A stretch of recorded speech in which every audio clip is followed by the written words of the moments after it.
코로나에 걸렸던 많은 사람들이요, 미각을 잃었었다고 합니다. 그런데 미각을 잃어서, 코로나에 걸려서 미각을 잃었던 사람들의 이야기를 들어보면은요, 그것처럼 괴로운 일이 없대요. 먹을 것을 먹는데 이게 너무나도 괴롭답니다. 그래서 행복하지 않았다, 불행했다라는 그런 이야기를 하더라고요.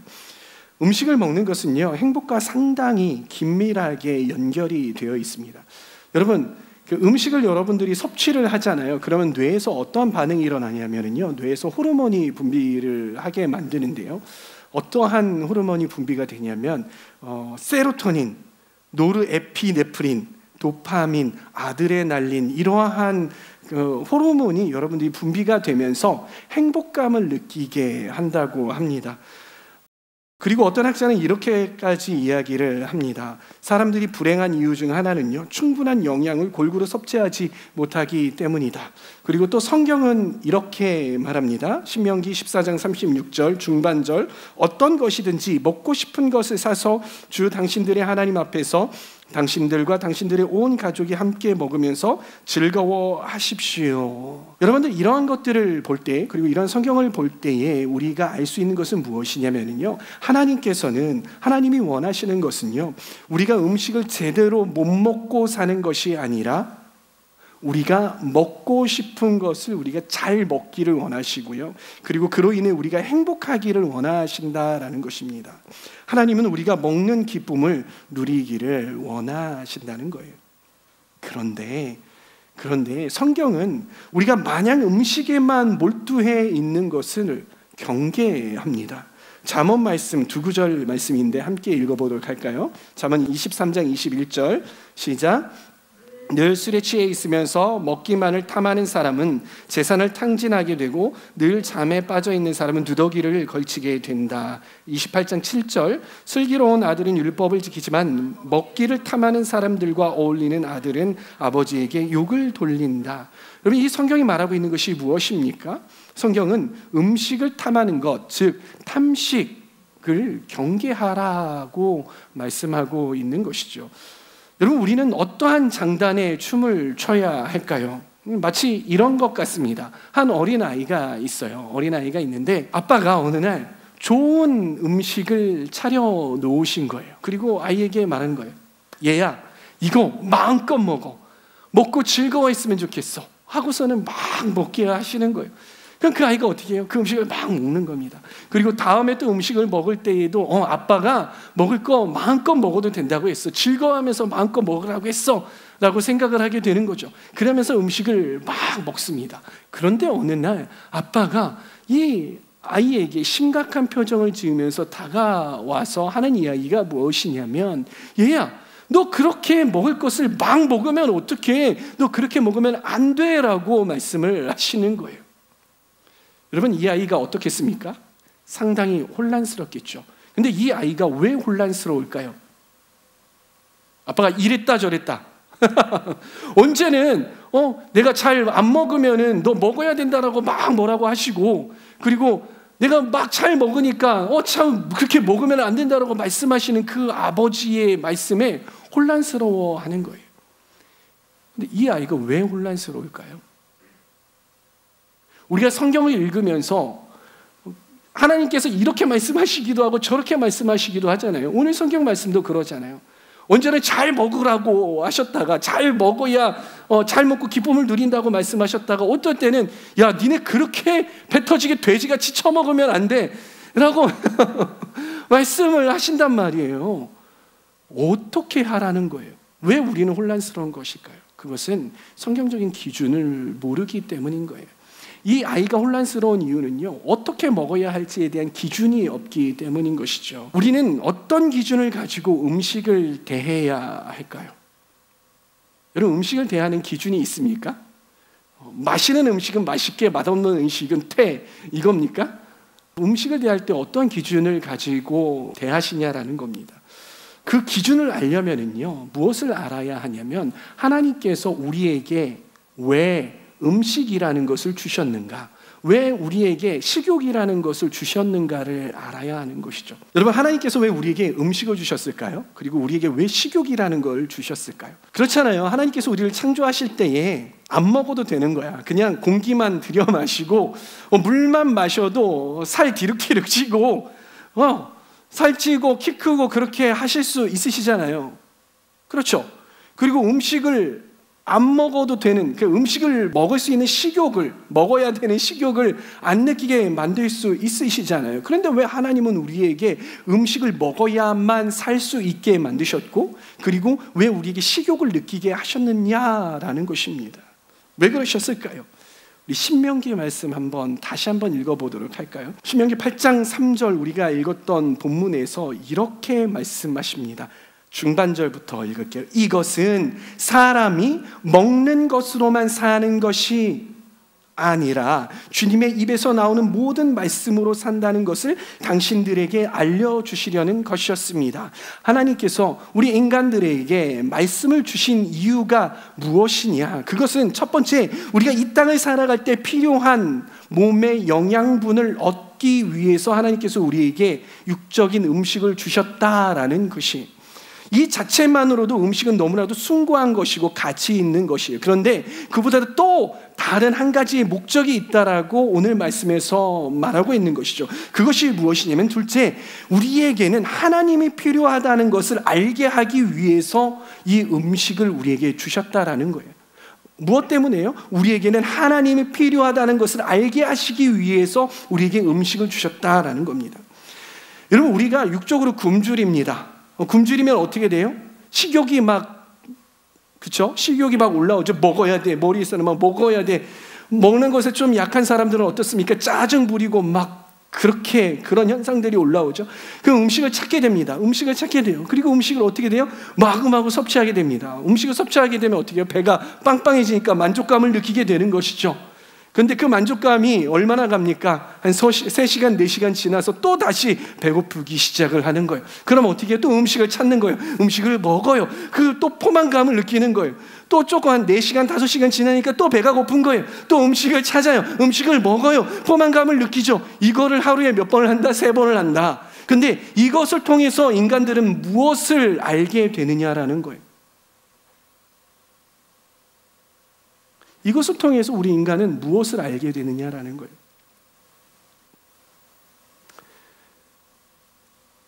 안 먹으면 안 되나라는 생각 해본 적 있으십니까?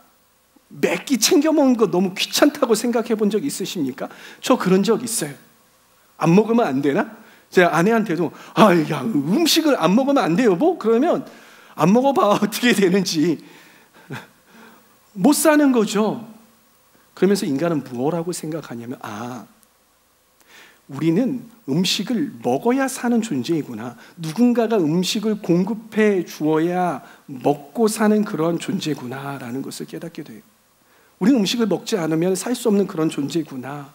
근데 음식을 공급하시는 존재가 누구입니까? 바로 하나님이시라는 거예요. 하나님이 우리 가운데 음식을 공급해 주시지 하나님 없으면 안 되는구나라는 우리가 깨닫게 된다라는 거예요. 결국 우리는 음식을 먹는 행위를 통해서 하나님은 우리의 공급자이시라는 것과 우리는 그 하나님께서 공급해 주시는 것들을 먹고 살아가야만 하는 그러한 연약한 존재라는 것을 깨닫게 된다라는 것입니다. 이런 육적인 굶주림과 공급을 통해서 영적으로 하나님을 향한 굶주림과 또 하나님 안에서의 만족함을 우리가 배우게 된다는 것이에요. 그러기에 그것들을 통해서, 음식을 통해서 우리는 하나님의 말씀을 먹고 살아야겠구나라고 생각을 하게 된다라는 거예요. 그게 오늘 말씀에 나와 있는 내용의 뜻인 거죠. 그러나요, 탐식은 이 창조의 질서와 하나님의 뜻을 비틀어버리고 왜곡시켜 버립니다. 그것이 무엇입니까? 바로 탐식이라는 거죠. 탐식이 무엇입니까? 음식에 대한 욕심이 많은 것을 탐식이라고 합니다. 그러나 탐식은요, 단순히 음식을 좋아하는 것만을 이야기하지 않습니다. 단순히 음식 좋아한다고 해서 그것을 탐식이라고 하지 않아요. 성경은요, 우리가 때로는 과식해도 된다라고 이야기를 해요. 그런데 탐식이 무엇이 문제냐? 탐식은 오로지 음식 자체와 식욕에만 관심을 갖고 받게 하기 때문에 문제인 것이. 탐식은 음식을 맛있게 먹는 방법, 음식을 어떻게 하면 건강하게 먹는 방법, 그리고 음식을 풍성하게 먹는 방법, 그리고 또 요즘에 유행인 게 뭐예요? 파인 다이닝 들어보셨습니까?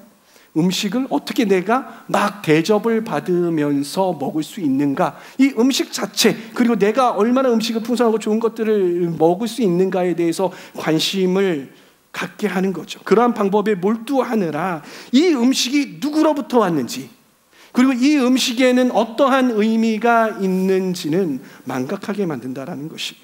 그리고 더 좋은 음식을, 그리고 더 많은 음식을 먹기 위해서 다른 사람들과 경쟁합니다. 다른 사람들과 다툽니다. 정말 먹을 거 가지고 싸웁니까? 네, 그렇습니다. 초대교회 안에서도 먹을 거 가지고 다툼이 일어났던 적이 있어요. 네. 여러분, 우리 저번 주에 유병현 목사님 오셔가지고 그 역사적 배경에 대해서 말씀을 해 주셨잖아요. 그리고 요즘에도 먹을 거 가지고 싸우는 사람이 되게 많아요. 먹을 건요 되게 예민합니다. 얘는 좀 많이 먹고 나는 조금 주면은요 그게 그렇게 막 서운해 하더라고요. 그렇죠? 네, 다른 거 가지고 싸우는 게 아니에요. 먹을 거 가지고 싸우는 사람들이 많더라는 거예요. 그렇기에 탐식은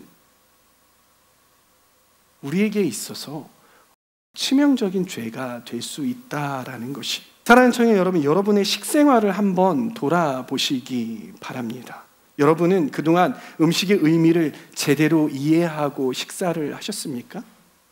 여러분들이 식사할 때 이 음식은 어떤 의미가 있어?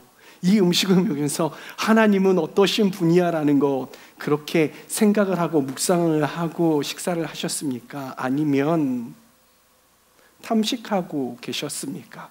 돌아보시기 바랍니다. 그렇다면 우리는 어떻게 탐식하지 않을 수 있을까요? 어떻게 하면 우리가 탐식에서 벗어날 수 있을까요? 저는 오늘 여러분들에게 4가지를 제안하고자 합니다. 몇 가지요? 4가지. 첫 번째는 무엇이냐면 감사 기도입니다. 뭐라고요? 따라해 보시겠습니다. 감사 기도. 여러분, 감사와 기도가 2가지로 나눌 수 있잖아요. 그럼 감사하려면은요, 기도하려면은요, 대상을 찾게 돼요. 감사하려면 대상을 찾게 돼요. 그냥 감사합니다라고 먹는 게 아니라 하나님 감사합니다. 누구누구 감사합니다. 감사의 대상이 있어야 감사할 수 있는 거예요. 기도, 하나님하고 부르짖는 거예요.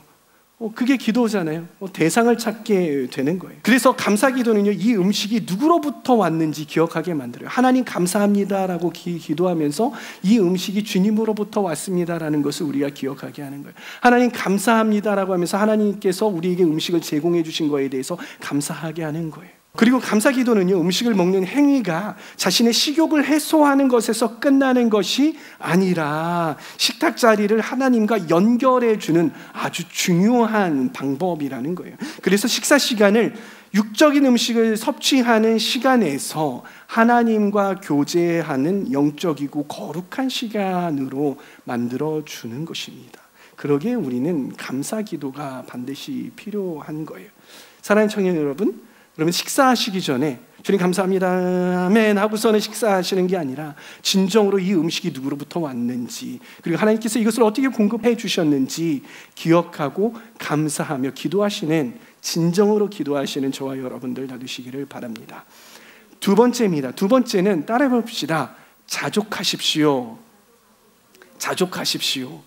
자족하는 거예요. 여러분, 우리는 좋은 음식을 먹을 수 있다라고 했습니까? 없다라고 했습니까? 있어요. 우리가 좋은 음식을 먹고 기뻐하는 것 하나님이 기뻐하신다고 말씀드렸잖아요. 그러나 우리는 항상 값비싸고 맛있고 항상 배 터지게만은 먹을 수 없는 거예요. 어떨 때는요, 배 터지게 막 먹고 그러다가도 어떨 때는 좀 적게 먹고 잘 못 먹고 때로는 음식을 거를 때도 있는 것이죠. 풍족하면 풍족한 대로, 그리고 다소 부족하면 부족한 대로 우리에게 공급되어지는 그 음식에 자족하고 만족하고 적응해야 하는 것이죠. 사도 바울의 한번 고백을 들어보도록 하십시다. 빌립보서 4장 12절 말씀 시작. 나는 비천하게 살 줄도 알고 풍족하게 살 줄도 압니다. 배부르거나 굶주리거나 풍족하거나 궁핍하거나 그 어떤 경우에도 적응할 수 있는 비결을 배웠습니다.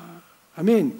우리에게 풍족함과 궁핍함에 적응할 수 있는 힘이 필요하다는 것을 이 말씀을 읽으면서 알 수 있는 것이에요. 여러분, 선교, 호주 선교 우리 26명이나 다녀왔습니다. 어떠셨습니까? 여러분들 선교하면서 식사할 때 어땠습니까? 어떨 때는요, 안 갔다 오신 분들 좀 부럽겠지만 양고기를요, 세상에 호주산 양고기가 그렇게 맛있는지 미처 몰랐어요. 양고기를 막 구워서 막 구워서 잘라가지고 막 불만 내고 막 딱 해가지고 찍어 먹었는데 세상에 육즙이 막 입에서 막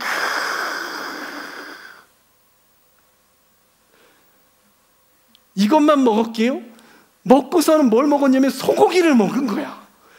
호주산 막 소고기를 잘라서 막 미디엄 막 먹고, 누구는 저는 뭐 웰던 주세요 해서 웰던 먹고, 레어 주세요 해서 레어 먹고 막 먹었어요. 너무 맛있었죠. 여기 벌써 막 입맛 다시는 사람이 있어. 갔다 온 사람. 너무나도 맛있어요. 그런데 그렇게만 풍족하게 먹었어요? 막 파스타도 먹었죠. 막 파스타도 막 먹고, 막 파스타가 막 잔뜩 나와가지고 배 터지게 먹었단 말이에요. 그렇게만 먹은 게 아니라 그렇게 풍족하게 먹을 때도 있었지만 때로는 빵 하나 가지고 거기에다가 잼 발라가지고 그거로 한 끼니를 때워야 했던 그러한 때도 있었어요. 저희 선교팀은 거기에서 불평하지 않았어요. 어떻게 했어요? 이게 하나님께서 우리에게 공급하시는 가장 좋은 것이라고 알고 그렇게 믿고 그 음식을 먹고 자족했어요. 그걸 통해서 우리는 이 말씀을 훈련받았다라는 것이, 우리는 이렇게 하나님께서 주시는 모든 경우들을, 모든 음식들에 적응할 줄 알아야 하는 거예요. 그것들을 우리가 훈련받아야 한다는 거예요. 여러분, 음식에 까탈스러운 사람 있으시죠? 맛있는 거 나오면 너무 맛있어. 근데 좀 별로면 이게 뭐야, 안 먹어, 이렇게 되는 사람. 내가 기대했던 그 맛이 있어요. 별점 5점 딱 찍혀있어서 갔는데 이거 별론데, 그때부터 내 마음이 상한 거야. 뭐 이런 가게가 다 있어 하면서 막 내가 다시 오나 보다 전화해서 먹었는데 말이지 맛이 개떡 같아. 뭐 이상한 거 휴지 씹는 줄 알았어. 막 이런 소리 해가면서 기분이 막 팍 상해 있는 거죠. 부모님이 막 식사를 막 해줬는데 또 이거야, 이게 뭐야 막 해가면서 내가 무슨 염소인 줄 알아? 맨날 이거를 이런 풀떼기만 먹고 말이야. 투덜투덜 반찬 투정하고 밥 투정하고 이러는 사람들이 있단 말이에요. 그런데 여러분 기억하실게요. 음식에 이렇게 까탈스러운 것도 탐식이라는 것 아십니까? 음식에 까탈스러운 것도 탐식이에요. 왜? 항상 좋은 것만 먹어야 된다는 생각이 있는 거예요. 그 이면에는 하나님께서 나에게 이렇게 좋은 것을 허락해 주셨다라는 그런 감사함과 그리고 이것들에 대해서 자족함이 사라진 상태인 것이에요. 부모님의 식단에, 학교의 식단에, 직장의 식단에 불평하지 않고 자족하며 감사하는 건 이것도 탐식, 식탐을 벗어나는 길이라는 것 기억하시기 바랍니다. 세 번째, 오히려 금식해 보십시오. 따라해 봅시다. 오히려 금식해 보자. 네, 오히려 금식해 보시기 바랍니다. 신앙의 선배들은요, 금식을 거룩한 행위로 알고 가르쳤어요. 왜 신앙인들이 이 금식이 거룩한 행위로 인식을 하고 가르쳤느냐? 첫 번째, 그것은 무엇이냐면요, 내가 배고플 때 내가 먹어야 하는 그 끼니, 그 음식을 먹지 않고 걸음으로 인해서 누구를 기억해요? 하나님을 기억해요. 내가 왜 이 음식을 안 먹지? 내가 하나님을 위해서, 하나님과의 관계를 위해서 내가 이 음식을 먹고 있지 않지. 이 음식을 안 먹으로 인해서 내가 이렇게 배고프고 어렵구나. 하나님께서 나에게 이렇게 허락해 주신 이 음식 주님으로부터 왔구나. 주님 감사합니다. 이것이 거룩한 행위인 것이죠. 그러나 그보다 더 중요한 부분이 하나가 또 있습니다. 그것이 무엇이냐면요, 그것은 금식은 이웃을 사랑하는 행위였기 때문이에요. 이상하지 않으십니까? 금식이 왜 이웃을 사랑하는 행위가 됩니까? 내가 금식을 하고 안 먹는데? 이상하지 않으십니까? 역사상 교회들을 보면은요, 교회들이 항상 풍족했습니까? 아니요. 그렇지 못했던 적이 참 많았어요. 교회 안에 잘 못 먹고 잘 못 사는 사람들이 참 많았어요. 왜냐하면 가난하고 소외된 자들이 예수 그리스도의 말씀을 듣고 또 예수님의 가르침대로 살아가기 위해서 교회로 나오는 거죠. 교회는 그런 사람들을 밀어내지 않았어요. 그런 사람들을 오히려 품고 섬겼어요. 그러다 보니까 교회에 음식이 풍족하지 않았던 거예요. 저마다 풍성하게 음식을 먹고 싶어 했지만 풍족하지 않았던 것이죠. 그러다가 늘 배고파하는 형제들이 보이는 거예요. 근데 공동체 안에서 어떠한 사람이 이 사람들을 더 먹이고 싶은 거예요. 더 배부르게 먹이고 싶은 거예요. 그러니까 어떻게 해요? 어떻게 하면 그들을 더 먹일 수 있어요? 내가 금식하는 거예요. 내가 금식을 하기로 했습니다라고 이야기를 하고 음식을 먹지 않는 거예요. 그러면 그 음식을 다른 형제들, 다른 자매들이 더 많이 풍성하게 먹을 수 있게 되는 것이죠. 내가 안 먹음으로 인해서 다른 형제, 다른 자매들, 다른 지체들이 더 배불리 먹을 수 있게 하는 것, 이것이 또 하나의 금식의 의미이기도 했어요. 참 아름답지 않습니까, 여러분? 존 카시아는 이렇게 말합니다. 금식은 구제하고 나누는 법을 배우고 익히는 주요한 방법이다. 그리고 아우구스티노는 또 이러한 이야기를 합니다. 자기 자신이 먹을 것을 줄이고 또 금식하여서 그것을 가지고 가난한 사람들에게 나누어 주는 것이 하늘의 보물을 쌓은 것이고 그것은 굶주린 그리스도를 대접하는 것이다. 뭐요? 굶주린 그리스도를 대접하는 것이다. 금식에는 이러한 정신이 깃들여 있었던 것이에요. 여러분은 뱃속으로 들어가야 하는 음식을 금식해 보시기를 바라요. 근데 금식하고 그 돈을 가지고, 그 재정을 가지고, 내가 금식했으니까, 내가 점심을 금식했으니까 저녁은 2배로 더 맛있게 먹어야지, 2배로 더 많이 먹어야지, 이렇게 생각을 하는 것이 아니라 그 재정을 모으는 거예요. 그 재정을 모아서 어떻게 한다? 어떻게 한다? 다른 사람을 구제하는 데 사용해요.